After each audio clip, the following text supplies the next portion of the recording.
Hi guys, welcome back to the Jack Revell Show. Now today we have the wonderful Anastasia Banks with me in the studio. We're going to be talking today about coaching and kind of the things that are annoying us a little bit about the coaching world, as well as also exciting us about the coaching world, and things that are, you know, people that are basically saying they're a coach when they're not, or doing courses that they think are coaching courses but actually not. And Anastasia's joined me today to basically talk about kind of what it's like from the other side of the coin of someone who has studied and worked their ass off to get to where they are, only to be sort of belittled by what is potentially a 4-week 50 quid course on Instagram. So Anastasia, welcome to the show. Hey, thank you for having me. How are you? I'm very well, thank you. Very well. I'm super excited about this chat today Oh, because likewise. I can't wait. Can't wait to debunk some myths about coaching. Is just, that bugs me. that's it. Um, We met on social media because right. I think one of us, I think maybe it was you or I, but we both were basically ranting a little bit about the fact that Mm, on social media, right? Instagram in particular, you see adverts coming at you because you're in the coaching space about coaching courses. Now, mm. some of them are kind of legit, come along to this course and it's an introduction and it's 50 quid or whatever. So some of them, however, are like become a coach overnight in 4 weeks online and pay $29.99. And Yeah. I'm sorry, but it is a load of absolute bullshit. Bullshit. And Yeah. I'm here to talk about it with you and call out whoever's making them and basically set the record straight. So first Yeah. of all, what is your opinion on these hoax myth adverts that are floating around at the moment? Oh, honestly, like, where do I even begin? First of all, anything free is a pile of bollocks because there's no such thing as free knowledge. No such thing. Anything that you learn in life will cost you sweat, blood, and tears and money to start with. Because if you're not willing to pay, essentially, then, what kind of results are you hoping to get out of it? But what scares me even more, that actually people do think that they can go on this, oh, I'll take a free online course or do like 4 days at 30 quid a day, and then I can become a coach and charge £200 an hour. It's not working like this. It's not going to work like that. And it's detrimental that you have the right skill set and the right mental headspace to go and deal with people. You are dealing with a human being, and the fact that you can actually that you do believe that you can do that kind of shit, it scares me. It really Absolutely. scares me. It's So just like, I wanted to, because I mean, your background is extensive, and I love that you've done so much and you've accomplished so much, and so from what I've asked you in the past, you're a mindset coach as well as also a trainer.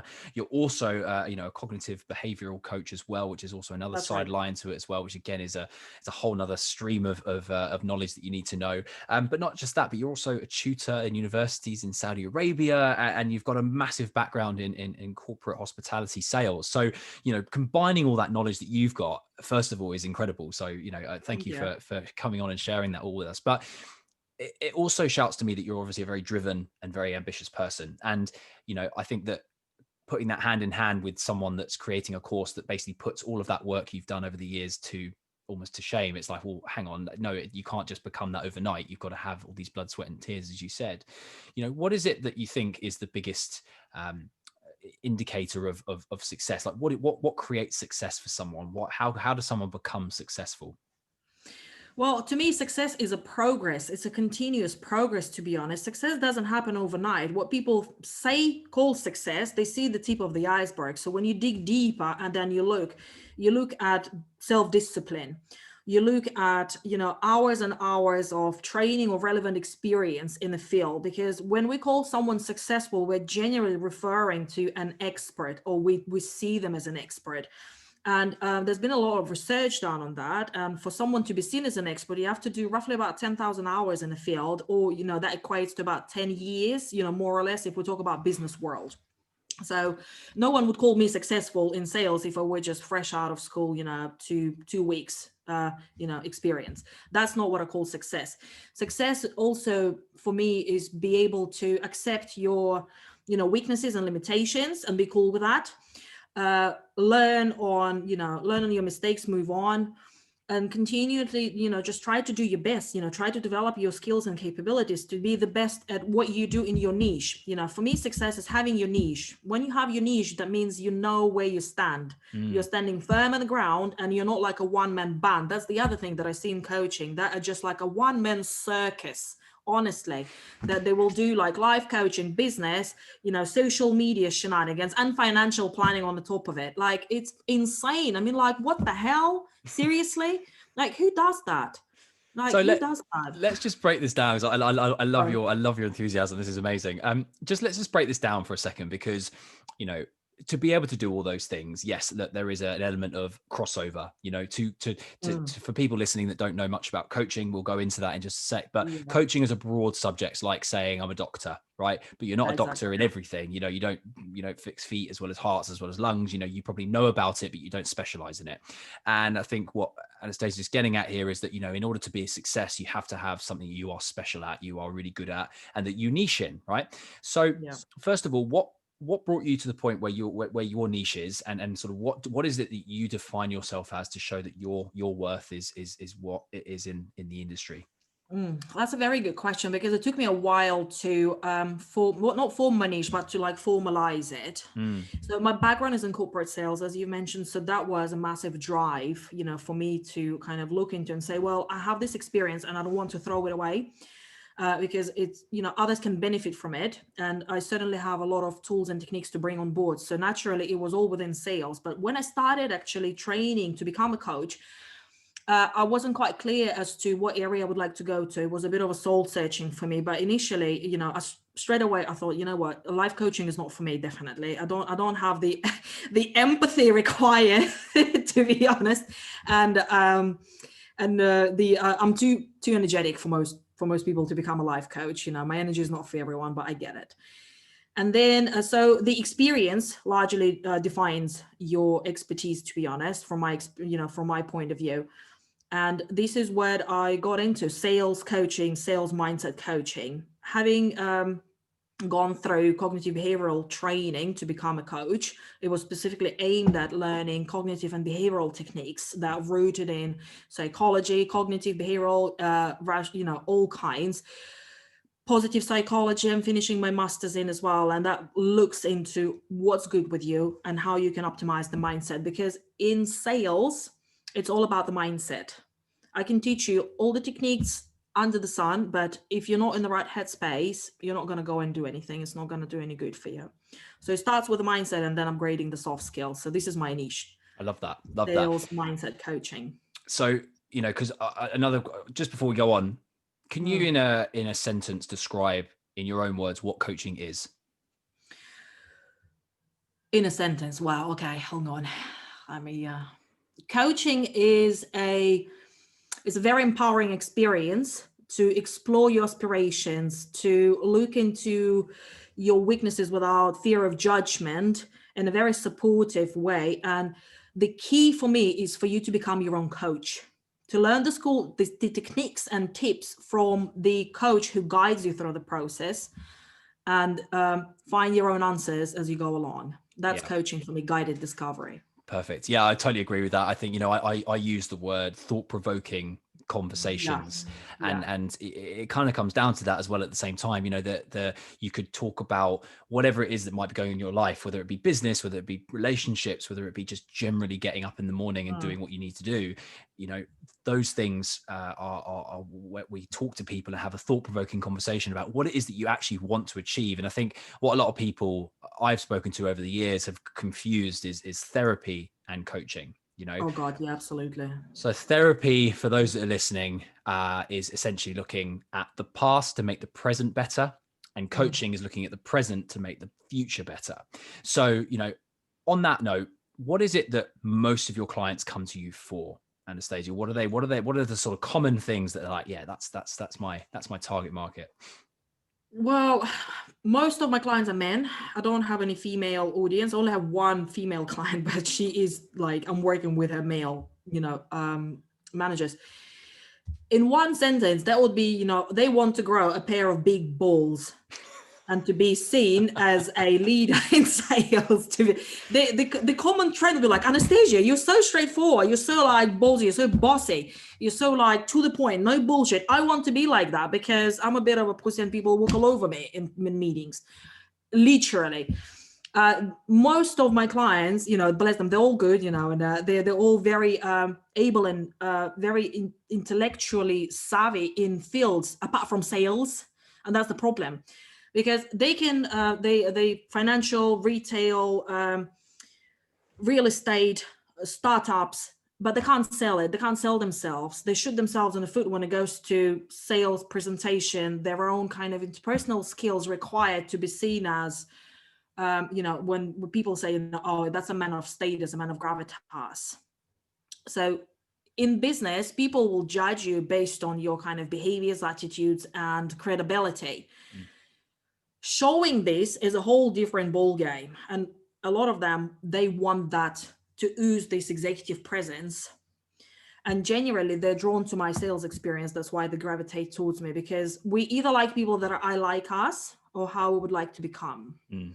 So they generally tend to come for these kind of sales experience and how they can drum up their presence to be seen as more like a leader in a field, to sell themselves and their businesses better in a more effective way. Yeah, I love that. I think one thing you mentioned there about credibility brings me nicely onto what I wanted to talk about next, which was, these courses and programs and webinars and things that have blown up over the last couple of months because of the pandemic and the fact that everyone is online now. I see probably 3 a day sometimes when I'm on social media of these things that are like, become this in 5 minutes, or do a course for 2 weeks, or join this for free even, right? What sort of credibility is that sort of shouting about, and what would make somebody want to do a course like that? And because clearly they're getting business, otherwise they wouldn't be advertising. There's clearly a market for it. But in your opinion, who do you think they're targeting? Who do you think they're trying to get business from? Well, people who are looking for an easy win, to be honest, because if you want an easy ride in life, then yeah, of course, go ahead and do it, but it doesn't mean you can do it. I have 2 hands, but doesn't mean I can play piano. I don't think so. So it's exactly the same. You can read a book, but it doesn't mean that you understand it. It's just these advertising, I think they're targeting like not mentally weak, but people who are confused and delusional a bit, quite frankly, because you have to be in a very serious denial to think that you can read a book or, go on a free course that promises you the world and actually you believe in it. Like, who in the right mind would actually believe this bullshit? Seriously, nothing is free in this world. Knowledge cannot be free. This is why coaching sessions cannot be like free or, like price wise. If you're not ready to pay for the price, if you're not ready to pay for the results, that means you're not ready to put the hard work in. But then if you are in that mentality, like, what sort of help are you going to be for your clients? How can you then go and preach what you don't know about? You wouldn't have the legs to stand on. But genuinely, people like this, they wouldn't have any relevant experience as well. They're just like freeloaders, what we call them in hospitality back in the days, the ones that would like try to get some sort of bargain hustle out of you. It's not good for anyone. So what's the downside if somebody, listening has done potentially, completed one of these courses that have been, advertised for almost next to nothing for a quick fix? What are the things that they need to be careful of and also be wary of after doing or potentially doing one of these courses? If they think they're now a coach. Oh God, Jesus, where do I start? Well, first of all, they always have to be aware of you're dealing with a human being with their own feelings, emotions. And the most danger I see here is the fact that they don't understand where to stop, where their limitations end, and where they wouldn't know when or how to refer a client to, because genuinely people like this would want to it's greed, to be honest. To me, they want to hold on to each client thinking that, maybe there will be another one, they will see through me. And then the damage that can be done is just devastating. I've seen some examples recently on social media where coaches that are not qualified, they're calling themselves, I'm uncoachable, which is another pile of crap. You do need to have supervision now and then, at least, and be self-aware. you are dealing with a human being. Always remember that. People have emotions, the damage that you can do, but also there's no one fit all approach. If you don't have the relevant training and qualification, or even like you don't grasp the idea of emotional intelligence, you do not know how to read the client, you don't know when to like stop or when to push a bit harder, then you can do a lot of damage. And it's just like, it's on you basically. I think what you said there about not being coachable, first of all, rings the biggest red flag. Yeah. It rings a big bell for me because, first of all, a coach. It's like. I mean, I'm sure you've heard this expression, this analogy before, but it's like going to the gym and hiring a fat personal trainer or a Yeah. dentist with bad teeth. You know, you're Yeah. not. There's just no credibility. There's no trust. There's nothing there that makes you think Exactly. that person can actually help me solve my problems, or help me Yeah. get better at whatever it is I want to achieve. So Yeah. I think that coaches first of all have to be coachable. I think that a coach Yeah. that doesn't have a Absolutely. coach is just either in denial or stupid. Yeah, exactly. I mean, like, how do you know how the technique works if you don't try it on you? When I went through the coaching training, well, by the end of it, I was like, I'm coached out. I can't, like, if you bring any more technique, honestly, I'm gonna shoot you in the face. Like, I can't just handle it anymore, because every little technique that we were taught, we were trying ourselves. There's no other way. If you don't know how it feels on the receiving end, then how can you help your clients? If you don't understand the dilemma, how can you be effective for them? And this is where the niche comes in place, because when you come to a coach who has a niche, who has the experience in the field that you want to develop your skills at, then you know you're speaking not just a coach, but to an expert who has the experience and who can actually navigate. But coaching not necessarily is about fixing people or jumping straight into telling them, like, you need to do that and end of story. It's not about it. It's not a ego boosting competition or exercise here, which another thing that I see quite a lot from coaches. They're not qualified, they're not competent, because they say, oh, I'm uncoachable. Like that, come on, let's face it. Yeah, if you're a dick face, then yeah, maybe you're uncoachable. But then again, what you're doing in this profession, and the other point is, why would you want to listen to a person like that? Yeah, Why? do you know? Like, It's funny because I'm thinking exactly the same things as you, and I'm having the same feelings about it. Except your expression and language is so much better than whatever I could say. So thank you for being well, being my if mouth as anyone is and listening to us who's a gentle flower, please log on. Just log on. it's so good. Yeah. The thing that frustrates me, I think, is what you were just saying there about how people don't necessarily know what a coach is and what a coach isn't, and therefore they assume. And as rule of thumb in our world is that you assume nothing and question everything. And there is a fine line between mentors and coaches. And I think that Yeah. if you're somebody who wants to build a house, who do you hire? You hire an architect, you hire builders. You Yeah. don't try and do it yourself, right? Same with coaching and same with mentoring. If you want to build a business in street food, right, the best person to probably go and speak to would be someone who's done that in their past life, or knows someone who has the background and the experience, as you said, the expert that can do that. What I wanted to sort of dive a bit deeper into is kind of like what the process is to become a coach, and how much you have to actually study and learn and acknowledge before you get to the point where you're able to actually coach someone, not just ethically, but also practically. So just to give, kind of people listening an idea, first of all, when did you start your coaching journey? Mm. Well, officially, the training I started in 2016. Mm-hmm. However, in my career in corporate sales, we had some like kind of train to train trainer, etc. Because I was head of sales for a large bars and restaurant group in central London. We were getting some training, and I was always coaching my team. Like kind of, it was more of a DIY, more a wise buddy style mentor, a bit of kick up the backside, a bit of everything. So I was doing that since about 2009, DIY style. And I always loved it. And I felt like there's so much more that can be done that I can be doing, but I never had a mentor to learn from. I never had the right kind of person to guide me through that.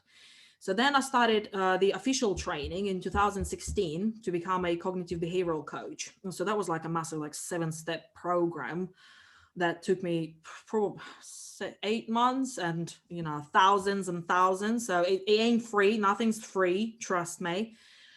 And then, Just on that, over that 8 months, sorry to yeah, go interrupt, on. how long were you spending on actually, it's one thing to say I'm doing a course for 8 months and it's costing X, Y, and Yeah, Z, but like how yeah. much time and energy were you actually putting into to So 8 months? each like the first two steps, and you have to complete each step before you move on to the other one because they build knowledge gradually.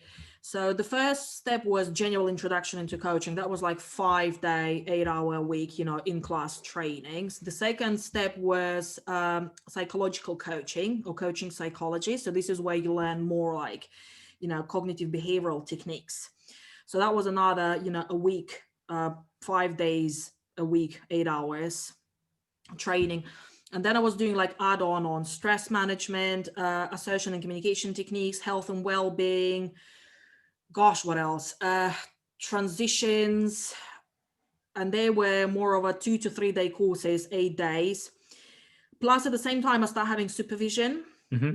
bi-weekly pretty much, because I was like literally shitting myself to have my first free pro bono client. I did about, first 40 hours pro bono before I even dared to charge, because I was literally like, oh my God, what if she asked me this and I don't know? I was literally like in blinking tears, even though I knew that it was a friend of a friend and it's going to be really like straightforward. I was literally, I thought I'm gonna shit the bed with this, because I was like, how am I, like, what am I doing here? I was so aware of this, that the stuff that I don't know yet, it was almost petrifying.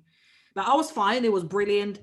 But Leah, like I said, before I start charging, I did about 40 hours pro bono. So once I've completed these, I'm sure there was something else that I've done with these guys, but I don't remember all of them. And then I start doing my master's in positive psychology. So my supervisor was actually my first trainer, who knew me from day one. Of like, I was fresh to coaching. I had no idea before exactly what coaching is. I kind of stumbled across it by, not by luck, but more like by my gut feeling, because I loved psychology and human behavior. I was always interested in that. I was reading a lot for sales, like for my job purposes, like psychology of influence, like buying, purchasing behaviors, that kind of stuff. So I loved it. And naturally, I saw once, oh, coaching. I start reading about it. Start Googling what are the trustworthy, accredited centers in the UK. And there are literally like fuck all, good places to go and learn coaching, decent, like good style coaching that would actually, I'd be proud of to say that, yeah, I'm a coach. Because at that point, 4 years ago, I was thinking, that is a pile of crap. Who is a coach? This is like, is this even real? Can you even, like, people would laugh me out of the room, that because I had no understanding, and because of the almost stigma that people were like, "Well, you coach?" Well, like sort of like psychologist, or, there's nothing wrong with me. I don't need a coach. Everyone needs a coach. Bloody hell, this is like a yoga for your brain. Everyone needs a coach. It's like, seriously. Yeah, I And love then that. That is so true with the people. I think the people that think they don't need one are the ones that need it the most, because it is exactly, it yeah, is that's my that, point. if you're somebody who's ambitious and driven and wants to do well in life, then why try and do it all by yourself and move at like a snail's pace when you could have the Yeah, help of someone and move like exponentially quicker to a point where yeah, you are just absolutely kicking goals all left, right, and center all over the yeah. place. It's But amazing. there are some things that you can't do yourself. The clients that gravitate towards me, they're mainly like they can't be even far away from coaching and psychology.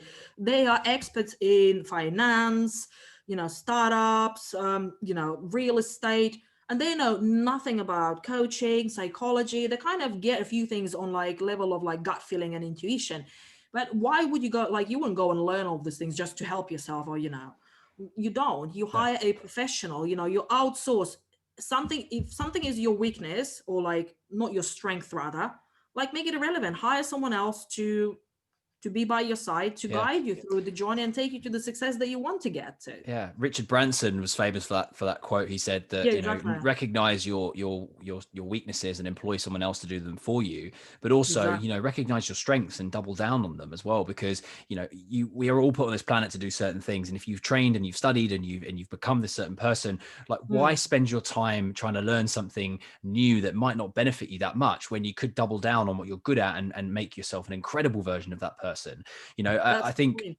a lot of people I speak to about coaching say, "Oh, but why do I need a coach?" And I say, every single CEO, business owner, high flying person, people that are Mm, basically like, top 5% of the world yeah. have a coach. right? Exactly. Yeah. That's not a coincidence. It's Probably because more than one. Yeah. yeah, exactly. They have a business coach, a life coach. What you know, Yeah. it's Financial, not.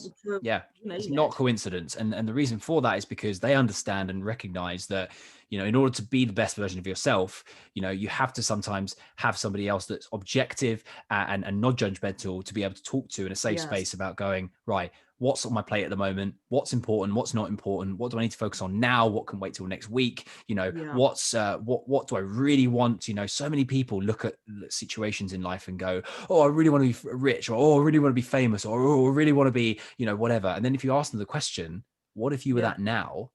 Yeah. Suddenly they drop and they're like, oh, well, I mean, I suppose it'd be good, but and then you ask, well, why are you not elated and happy? You just said that's what you wanted, and then it comes down to a point where there people are saying, no, actually, I just want to feel secure, or I want to feel loved, or I want to feel, fulfilled, and it dives much deeper in what you were saying about, like the cognitive behavioral side of people's brains. Mm. And so, yeah, I'm a big believer in the fact that I think if people don't think they need a coach, they It's probably need a actually coach. totally the opposite, isn't it? It's totally opposite. Because that's the other thing, we are always biased. We think of ourselves, we think that we're much better than we are, actually. All of us do. We all have biases, only because you're a coach, it doesn't make you immune to making like fuck ups and, being perfect or anything. Sometimes people say, oh, Anastasia is so great, so many things. Well, no, actually, no, because knowing all these things doesn't make my life easier. In fact, sometimes I have even more guilt, because, I know that I could do that one, XYZ, and I don't. The coaching is a very safe and space where you can objectively and, without any judgments, pointing fingers or any bias, explore different scenarios and opportunities and zoom out from a situation and zoom in from a different angle. Because in most cases, people are stuck in a situation because they're tired, they're exhausted, they do not see any other results. When they're stressed out, their cortisol is like running on like steroids. Cortisol kills any sort of creativity, and it's quite hard to see the light of the end of the tunnel when you're close to afterlife, when you feel like this is it, what do I do? Coach helps to kind of debunk all of this and get your brain, get the creative juices flowing for you to start seeing situation differently and tap into your tools that you do have inside you, but you just don't use it or you forgot you have it. Yeah, And that's it. that's the beauty of it. It's so true because looking at what coaches can do for people, it's just, I find fascinating that people don't necessarily recognize it as something that they need. It's in some respects a luxury for some people, and I think that if you're looking at America versus the UK, for example, the Americans have a much better different view on coaching. I think they understand Yeah. that the value and the benefits of it a little more. But I think that the UK is coming around to it, thus seeing all these big courses and things coming out on social media, and there's a lot more hype about the coaching world in the last few years. In terms of somebody listening to this may think, I've just seen a course and it looks interesting. Maybe it isn't for free. Maybe it's for £300, or maybe it's for £700, or maybe it's for 6 months or whatever. What would you say is the things that you should look for if you are looking to A, get into coaching, or B, Mm. want coaching from somebody? What are the things that you say would someone should be looking for as a sort of a credibility side? So, if you are looking to become a coach, so the way I went about it, I was searching for different accredited, centers. So there are two accredited bodies, isn't it, that you need to be aware of. So AC, this is Association for Coaching. So this is UK, and the cover part, well, not Europe, but sort of, in Europe, this is the AC. And the ICF. So this is an American. The reason why Americans are so far ahead, because it started in America and then it got into the UK like 10 years later. But coaching is a relatively new kind of idea and concept. Yes, Americans are a bit more upfront with it. We're catching up, but slowly. Coaching is not regulated. This is the problem. This is the key problem. In UK, coaching is not regulated, or anywhere else for that matter. If there are basically any sort of like good solid centers would either be accredited by AC or ICF. So, and it's entirely up to you. They have different styles. I mean, I tend to find that, American style coaching will be slightly more behavioral. They will be different, and they will be teaching you different techniques. I had a look at a few centers. They didn't really ring the bell because there was a lot of like, oh, come to this 2-3 day, web, trainings, and then they will be trying to sell you like 15K per month training programs afterwards with like very little description, very bogus. And I was like, well, it doesn't really make any sense to me, to be honest. So I wanted something different that would teach me how to use a lot more cognitive techniques without obviously, getting into the emotional side of it. I'm not a psychologist. I'm quite aware of this, even though I do want to do a BA in psychology. And you need to know where your capabilities end. So I chose the center that's accredited by Association for Coaching. So you need to look for accreditation. You need to look for what they're teaching, who are the lecturers. So I was quite like, because I've done, degrees before and everything. So I was looking like, okay, who's training me? What kind of experience do they have? Because again, it's important. And that's the reason why I've chosen this center here.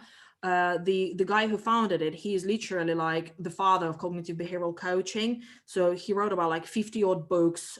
He's doing annual conferences on positive psychology and all sorts. And his trainers are all practicing coaching psychologists, qualified, registered with BPS, British Psychological, Association. So you need to look for that as well. So depending on what you're hoping to achieve out of it, there are a lot of like specifically leadership coaching or whatnot. I think, getting a broader, like general, especially if you're new, like I didn't know who I want to be in terms of my niche. So I thought I need to start with basics. I need to start from scratch, and then I will decide on my niche. So you need to have like basic, and then you build onto that.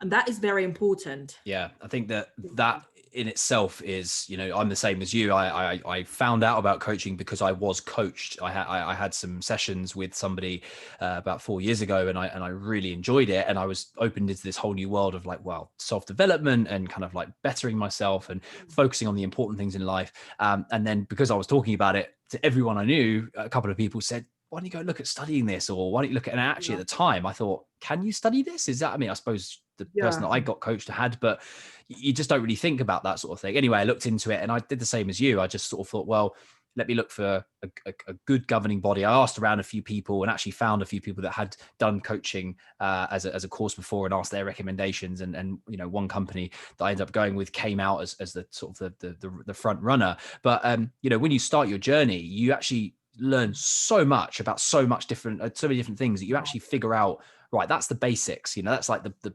it's like being a doctor. You like learn about the bones and the muscles and the blood capillaries and all the rest of it. But then you start to specialize and you start to niche, as we were talking about before. And the beautiful thing about this industry is that you never stop learning. You are always able to do courses. You've mentioned you want to go and do psychology degrees and you want to do your masters, and so there's always constant learning. So I think that if somebody is listening to this and wants to get into coaching and wants to learn about what it is they want to actually go into, I would first of all look at doing like a personal performance diploma or something along those lines that allows you to understand the basics of what coaching actually is, rather than going straight into business coaching or leadership coaching or something like that. Find out what the basics are first, and then from there you can then move into other things. But in terms of cost, because I think that's a big question people, I've had it in the past. What should it cost to do, from sort of, let's say, zero to, I wouldn't say hero, but zero to the pace where you are able to coach someone and get paid for it? What in terms of like cost of time and also cost of finances do you think people should be looking at the ballpark figure of?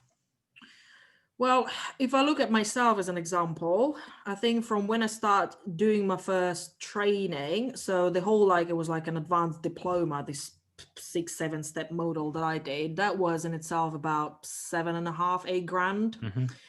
Supervision is about 100 and 150 pounds an hour. And I was having them bi-weekly because it was like literally like my Zima freight that, that I lean on to for me to move forward. Literally, I needed that badly. Now I have it, not as frequent. Then you are looking, and mind you, it's not just the only cost. You're looking at your marketing, your social media accounts, setting up your websites, buying, having a laptop, microphone, all of this cost as well. You need to take account in. And then I enrolled into my master's pretty much straight away. And that was another like 9 grand to add on to. So for me, it was all in all about 20K to start, to be honest.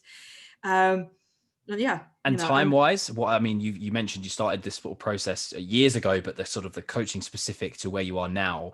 goodness, yeah, time wise, for me to start making some money on it or charging, I remember my first paying client, I had it. I was doing some consultants on the background. So let's just, me mention that. As I was, when I left corporate world, it was literally like, oh, fuck it, go big or go home. I'm sick and tired of this shit. This is it. I was still doing some freelancing to keep me going and obviously pay for all of that because, even if you have savings, they will like melt like you won't believe because you need books, you want everything and other courses and conferences to attend. To be a member of association of coaching costs money. For you to be a member of association for coaching, you have to have supervision regularly show. You have to show your insurance as well. So there's so many costs like you won't believe. So my first paying client, I think it was, oh God, when did I have that? Probably about 8 or so months from like when I started training, because my first like 40 odd hours was pro bono. It was just purely for me to get a feel of things Mm. and find my style. And obviously with the help of my supervisor, bless her, she's the most patient and tolerant lady ever, and she was actually my trainer. She knew me from start, from day one of me coming, like fresh face and fresh to coaching. And I was the only non-psychologist in the room, by the way, who was being trained to become a coach. So she knew my journey, which is amazing. And she's a coaching psychologist specializing in developmental and transition psychology. So she helped me a lot. So I leaned on her knowledge of cognitive therapy, behavioral therapy, the skills that I lacked, the skills that I didn't have, that I needed to develop for me to understand the client's dilemma better. Because if you can read your client fast, if you can read your client effectively, you can be much more efficient with what you can like achieve within the time given, Mm. instead of like blabbing about and wasting everyone's time, which some people do because they're scared to lose clients, because they want them to be hooked up on them. I don't do all that. My Yeah. coaching is pretty much no bullshit. I say it how it is, and people value that and appreciate it. But yeah, it's not like I'll do the coaching, training, tomorrow, and then a week later there's a paying client knocking on my door. And that's no, it didn't work like that for me personally. Yeah. And However, I had, yeah, I can vouch, it's the same for me. You almost, as you said at the very beginning, you almost have to get over the inertia and the sort of imposter syndrome of like, okay, yeah. I know this stuff, but do I know this stuff? Yeah, Yeah, like thinking, can I get paid for this? But then you start to get better and better. And I think that for anyone that's listening who is coaching or is learning to coach, there is I think a big part of it is you charge what you think you're worth, but also you charge results driven. So if your clients are getting the results they want, then in some ways that's priceless. If somebody comes to you and says, yeah, I really want to stop procrastinating, and you work with them for say 3 months and they at the end of it don't procrastinate anymore, like you can't put a yeah. price on that. It's like that classic MasterCard advert. So Mm, it's amazing. On the yeah. flip side, if somebody's listening here and wants to know a bit more about what to look for if they're looking for a coach, Yeah. whether it be for their life, their business, the relationship, whatever it might be, what would you suggest is the best way for them to go about doing that? Well, first of all, obviously, you need to understand what kind of support you need. Do you really need a coach, or you need a consultant who would tell you what to do? So there's it, because there's the point. A lot of people don't understand exactly what coaching is. The thing is sort of consultancy, that like, Anastasia, tell me what to do. It doesn't really work like this. In pure form of coaching, you shouldn't be telling people what to do. I do more like a consultancy led based coaching, because people come for me for experience. However, so experience is number one. Depending on what your challenge is, what you want to achieve with yourself, you look for a coach in that specific niche. Mm. I always say, look at them at their social media and see what they are in their daily life. Because if they're all like, fancy and, talk the talk, and, they're bragging about themselves, blowing their own trumpet, but then you look at stories and they're literally like, you could see that something doesn't add up. Go with your gut feeling. If you feel that something doesn't add up, genuinely something doesn't add up. You need to look what they're like in their daily life. Are they, I call myself a pracademic. So I practice my academic knowledge. I'm Love not that. just about pure knowledge, because there are some people who like are intoxicated from like reading all these books, but they don't know how to put it in practice in business. I'm Mm. talking about like specific business scenarios, because they've never worked in business before. And this is where the niche comes in and importance of it, because if you're seeking help in sales environment and you're coming to a spiritual coach, it's not going to be much help available for you. So experience is number one. Relevant qualifications, absolutely. Don't be afraid to ask what kind of courses they've completed, what kind of degrees do they have, are they being supervised, if they are, how regularly, are they a member of any accredited bodies, AC or ICF. Absolutely.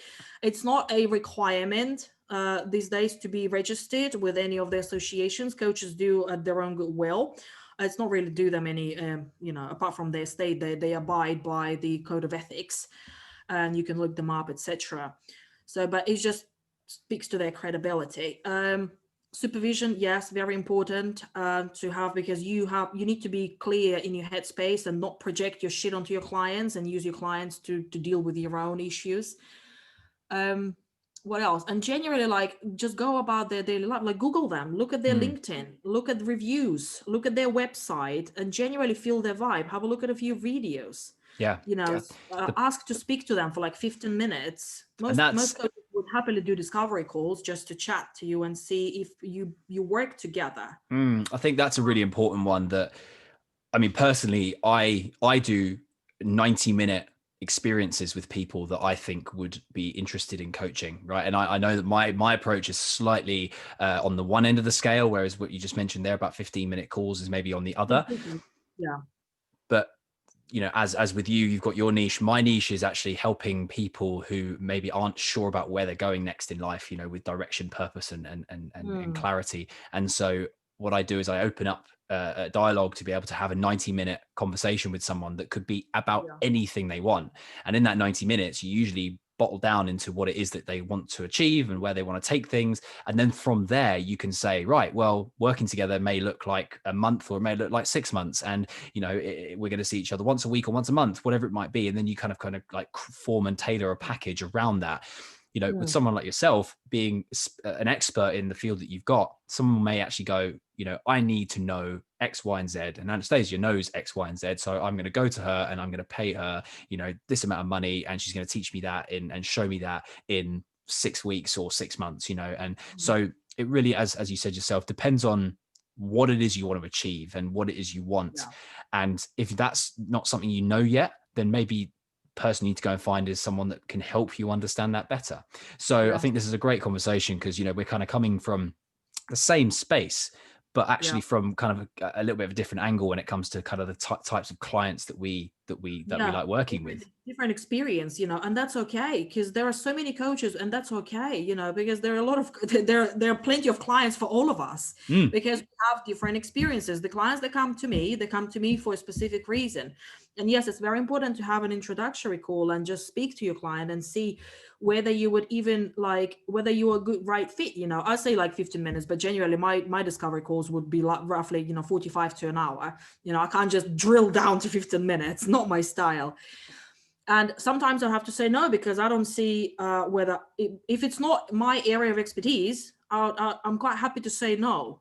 And that's the other point that you need to look out for, because if somebody comes to me for spiritual advice, that's not me, that not gonna happen. Please, just jog on. Not me, not my style. If somebody wants to be cuddled and whatnot, again, not my style. Simple as that.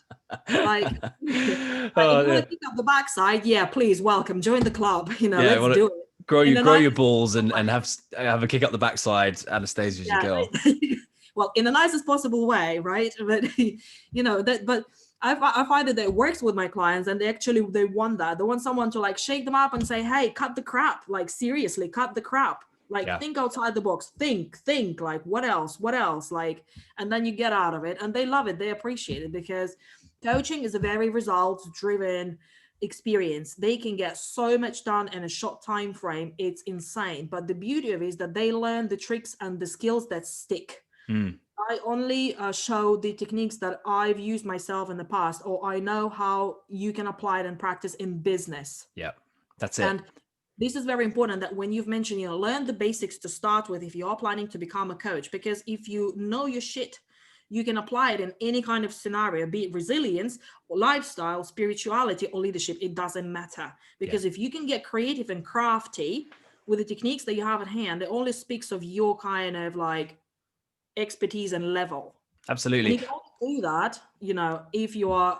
It's a different ball game Well, it altogether. comes down to experience as well. Your background is in corporate sales and hospitality. 10 years worth of that. You mentioned in the chats we've had before that you've been doing this for a long time and you've enjoyed it, that sort of thing. So naturally, somebody who wants to emulate or copy or be in that world would come to someone like you. Me, on the other hand, I've been self-employed for 12 years and I've tried and failed at 2 or 3 other businesses. My main income has been male modeling and presenting and acting and that sort of thing, There you which go. That's in your strength. itself has been a weird journey. But like, I have only just realized in the sort of the last year or so that actually I have the abilities to be able to coach people on being self-employed for 12 years, like money Exactly. management and time management and like attitude and, Yeah. determination and purpose, like being able to roll out of bed every day and not know whether you're going to get paid or not that day or even that end of that month. That's like a mindset thing that you can only really do once you've done it, So again, it comes down to, looking for a coach that has an experience of something that you want to either develop or you want to learn or you want to be involved in as well. I think that, there's a lot of people who run, especially now, group coaching sessions online, where Yeah. they are a using a Daniel Priestley quote here, key person of influence in their industry. They are somebody who is like the best at this, and they offer open, Zoom calls, and sometimes they're free, sometimes they're cost involved, but it's just to listen to them and pick their brains with a couple of questions at the end. And I think they are super useful. I mean, I do probably 3 of those a week with Yeah. various people across the internet, of people that I may have heard of and other people that I don't know. And the benefit of that is that you take away just one bit of insight from somebody that could help you with whatever it is you're working on. Great. It's an hour of your time, but if it's an hour of your time that's going to help you move forward in life, then that's an hour well spent. No, absolutely. You always have to be learning and developing your skills because coaching is a relatively fresh industry, well, area rather. There are so many techniques that are being developed to reflect the current situation in the world, or new research that's been cropping up from psychology. So positive psychology influences coaching these days greatly, and this is amazing because positive psychology is about what's great with you and how we can do more of that and how we create more of this optimal experience, optimal functioning. That's the kind of the theme of coaching, positive psychology. And that's amazing because, but then once you stop learning, then your skills become almost like outdated You stand because still. You stand yeah, still, don't you? you become stagnant, and this is it, and you cannot be like saying the same stuff. And then like sales 10 years ago and sales now, they're totally different, two kind of sales strategies, and I get it. And I've developed, I've been there, and I still keep my ear on the ground. I speak to various people and I look at it, some themes remain the same. They're like, old as life, honestly. But there are new things. There's sunlight right in my face, but there are new things still. Yeah. But there are still new things affecting the way we operate in the current world. So ultimately, it will affect how you go about your way of conducting coaching and kind of the stuff that people come to you. You need to be equipped for you to be at your best ability to help others. You have to proactively seek help in a form of supervision or therapy or whichever you need, other courses, continually develop your skills, upgrade your skills, because you can forget certain things. I routinely like reread like my old manuals, and I have like tons of book all the time next to me just in case I want to dig into something. And then that's a good practice, attending different conferences or something that would literally like help you to think outside the box, but also learn a few ideas that you can put into practice. Even if you learn one idea, but you can know that your clients will benefit from that, that's fantastic. Because not you benefit from it, and then your clients will benefit from that. And that's Yeah. like, that's the beauty of it. It comes, the thing that springs to mind first of all is that quote from James Clear that says, we don't rise to the level of our goals, we sink to the level of our systems. And you saying Yeah. about how you have to read constantly and be ear to the ground and keeping up to date with things that are going on is exactly as it says on the tin. It's the systems you put in place in order to be able to achieve the goals that you want. So if somebody is, goals are wonderful things to have in life, because you need a goal to be able to work towards something and achieve something.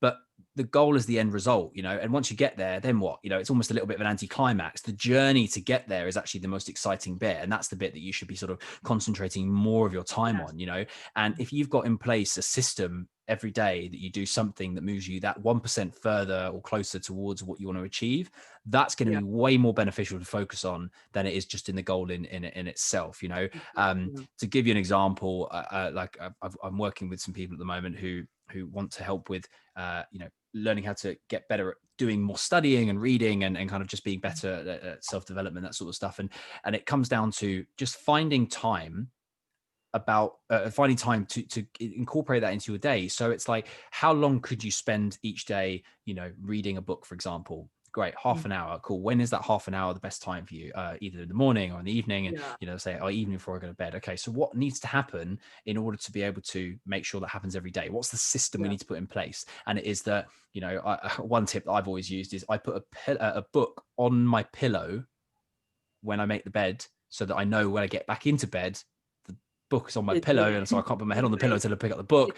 And then that system makes me want to read the book before I go to bed. So Yeah. that was something I incorporated a couple of years ago that helped me get into the habit of reading. But now I just Mm. do it anyway because it's a habit, right? So Yes. yeah, I think that you're absolutely right. Continuously learning, continuously iterating, continuously growing as a human, and Yeah. also not letting things stagnate for too long. If something doesn't work, change it. Don't just stick with it Exactly. because you're stubborn.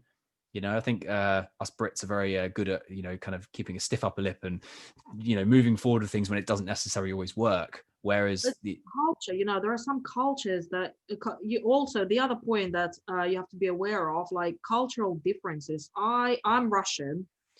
I have clients from all over the place, all over the world, and when you're dealing with different cultures, you have to take this into considerations as well, and you have to take your culture and certain aspect that you might find. You need to almost know, like, what's your limit in terms of coaching? What are your boundaries? What boundaries have to be healthy in business, so as well as having psychological boundaries, meaning what's acceptable in terms of what you can do to me, what I'm going to tolerate or not.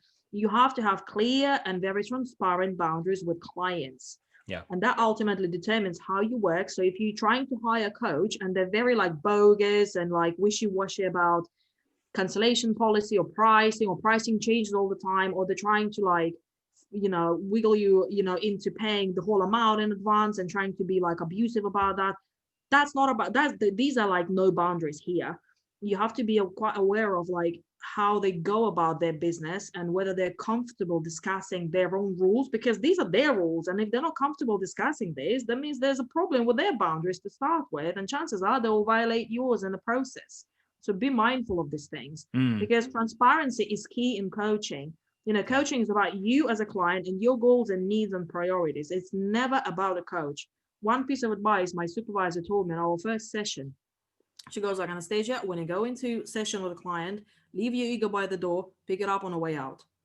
Honestly, the best piece of advice I had, because given that I come from sales environment, it's very egotistical, like lots of like ego driven personalities. Bringing that into coaching is unacceptable. Yeah, Yeah, you that's can bounce off the energies with a client, etc., but it's never about you. Never. but that's it. The bouncing of the energies is actually a very important part about coaching, the rapport Yes. side of things. There is an element of if people are looking for a coach, they have to better get on with that person, because ultimately coaching is about Yeah. opening up. It's about Yeah. being able to share and discuss kind of like what's going on inside your head and inside your heart, and being able to share that with someone that you trust ultimately, and that the rapport is Exactly. there, is actually Yeah. half the coach's job. It's to be able to get that person to a place where they feel safe enough to talk about that, and Yes. in a non-judgmental space. um Absolutely. Anastasia, I wanted to talk about some more myths that may be floating around in the industry, that maybe we can debunk. What are the other things that frustrate you, that you kind of think would now be a good opportunity to sort of like set the record straight in the industry? Well, I think there's a lot of hype these days on social media, particularly on Instagram. A few individuals that are literally like blowing their own trumpet and calling themselves a coach without any qualifications, or being uncoachable as they say they are. And then people that are supposedly being coached by them come to people with relevant qualifications, as yourself, for example, and people don't understand what coaching is. there's because there's no regulation. People think coaching is anything but coaching. People confuse it with consultancy, people confuse it with mentoring, and partially because people don't talk about it, and other people that call themselves a coach, they're not a coach, they're glorified consultants. Even so, to be a consultant you have to have an experience. Mm. And it's just, yeah, it's frustrating. Well, what else frustrates me? um well, this lack of boundaries for us to to work, because price ranges from all kinds. Okay, and like you said, you charge based on what you believe you bring the value, and the value that you bring to the client based on your experience and stuff. But there are so many coaches that would literally do sessions for like 10 quid for like 2 hours, 3 hours, and people who go to coaches like these would then think that it's a standard.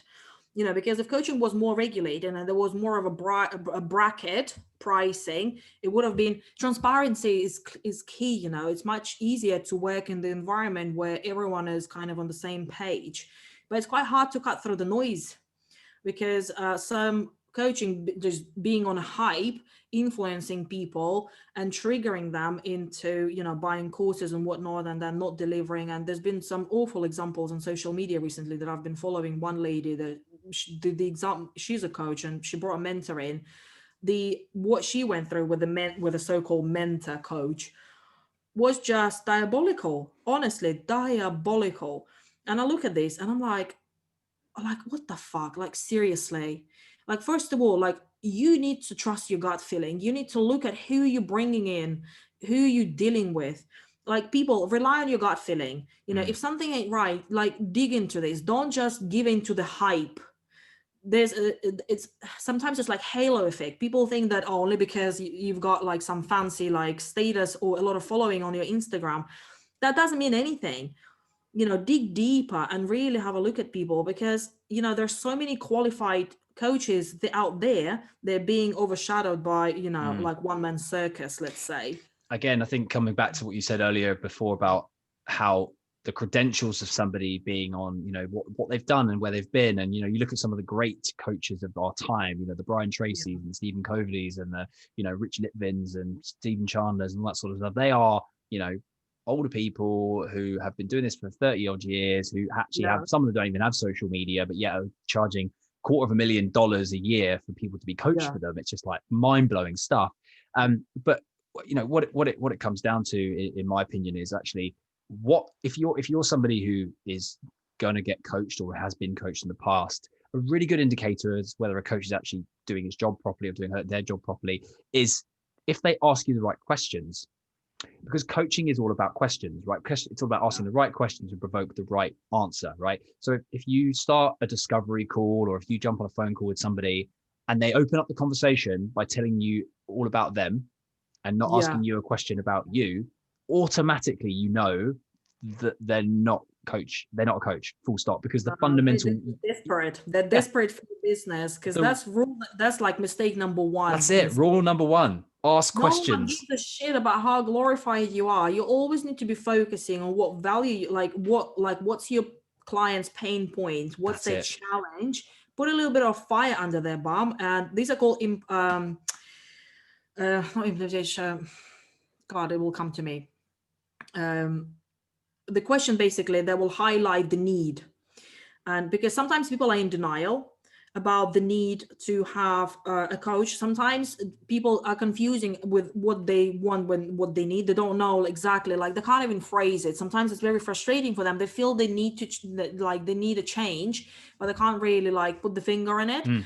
And if you're coming to a good coach, obviously you would be able to get to the bottom of it sooner rather than later. If you're coming to a charlatan who would literally just after your money, he will be like, ear bashing you for like hours and ages without you getting anywhere. It comes So down to, a lot of the time I've been coached, and what I love is when somebody asks you such an open question that it could go anywhere, but you decide where it goes. So one that I love that I now use in my coaching is, what would make the conversation today we're having really valuable to you?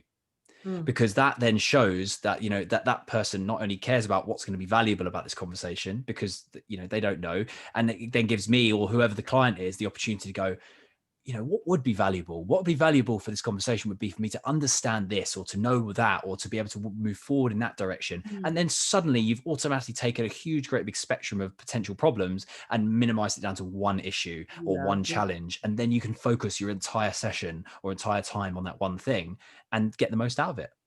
Yeah, exactly. Yeah. You need to be able to like dig deeper and like see through the problem, because generally from, with my clients personally, when people say one thing, generally that's not what they mean. The problem lies so much deeper. You're like peeling an onion. I'm always Yeah. telling them, listen, the process that we're going through, they can be quite painful and you might shed a few tears in a way. It's literally like peeling an onion, because what you're genuinely saying to me right now, and sometimes I can see through it because of the experience that I have, it's easier for me to have a look at the bigger picture. But obviously you don't dive deep straight away. It doesn't happen that way. You need to build trust with people, and they have to open up, and they have to be ready to embrace the change. Because if they're not ready, if they're not willing, if they're not able, it doesn't matter that you see that this is the problem. They have to come to their own conclusions about it. And genuinely, yeah, the initial question that they ask you would be rephrased by the end of the conversation as a whole, and they'll say, "Oh, okay, then. So yeah, so this is the other thing that I wanted to to talk about," and that's good. Absolutely. And they were like, "Oh my god, I didn't think about it that way." And that's the beauty of it. The insights that people are having is just like unbelievable, because Yeah. you'll be surprised what they can achieve, what people can achieve genuinely with a bit of encouragement, with genuinely just talking to someone else. I work a lot with people on like high executive level, or business owners, or they genuinely feel quite lonely on the top. They find it so refreshing to even have someone to talk to, and it's not like they don't have friends and everything. I'm not talking, this is different, because as a coach, they're not just seeing you as a coach. You are almost a consultant, a white body, and everyone else in one bag. That for them to bounce ideas off, and for them to like entertain certain scenarios in a safe space that sometimes they, for some reason, for like security reasons, they cannot mention to others, perhaps privacy as well, key, fear of judgment. That's it. There are Yeah. certain issues that they just can't bring to their wife because she would understand, or they don't want to. They need someone to, but they need to talk about it. They need to talk it out. They need to like move on. They need to find solutions. And it's quite hard to do it on your own Mm. sometimes. It says Like sometimes it's impossible my if you feel mum stuck, especially. always said the quote, a problem shared is a problem halved.